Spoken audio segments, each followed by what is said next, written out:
Today we're going to be removing the rear sway bar end links on this 2006 Honda Civic. This fix is applicable to 2006 through 2010 Civics, and our rear end sway bar is this right here. And as you can see, it is very loose, and that's kind of a good test for these. It's just kind of, if you can wiggle it around like this with your hand, it probably needs replaced or it's on the way. This one in particular is making a ton of noise when we drive. We can definitely feel the rear end kind of shimmy around as well, and it is quite obvious that this needs to be changed out, so that's what we're going to do. Now typically what you would need to do is get a number 5 Allen key, stick it in here, and then use a, I believe, 13mm wrench to kind of work this nut off. What I'm going to try to do today is a little bit simpler. Hopefully it works. I'm going to use an impact wrench, maybe a pair of vice grips, in order to isolate this nut right here and just kind of rip this off. That's kind of the gist of it. We're going to see if that works. If not, we will just use the Allen key method. Stay tuned. You can more or less kind of see what I've done here. I've taken my channel locks and just kind of pinched the rod that's going in between these two pieces of metal. What that's going to do is prevent it from spinning. At least that's what we hope. I'm going to put an impact on that nut and try to just rip it off.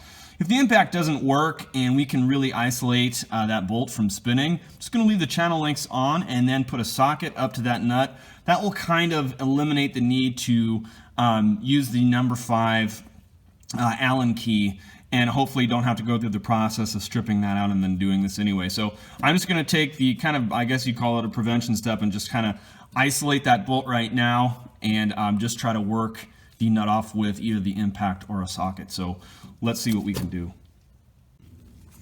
Okay, this is a 14mm, and I've got kind of the wobble extension on here. Let's see if this rips off.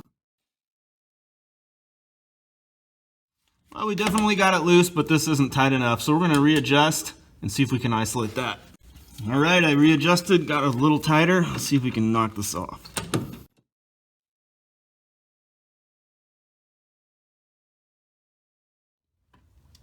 Well, that works so well, we're going to go ahead and give it a try on the upper one. I've tightened the channel locks. We just need to rip it off of there.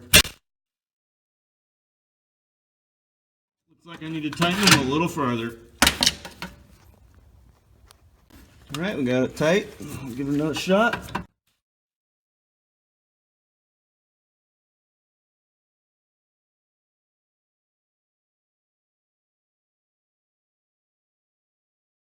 There we go. All done.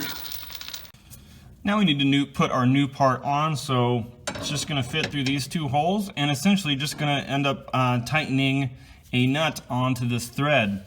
As you can see right here, we've got basically a 14mm wrench will fit over this, so you'll have your wrench on this end while tightening the nut on this end. That eliminates the need for that Allen key that can strip out this bolt. So they've kind of done a good job and re-engineered this just to make it a little bit easier to install and replace if need be. So that's really it. I really wanted to show you guys just how easy it can be to get these off if you have an impact gun, or if you just want to use a regular socket. That should work as long as you isolate that with a channel lock behind it. You should be okay. Obviously the impact wrench makes a bigger difference, but then it's just a matter of reinstalling and you're all set. But hey, if this video helped you, please help me hit the like and subscribe button. It really helps make the channel successful. I hope this helped you. Have a great day.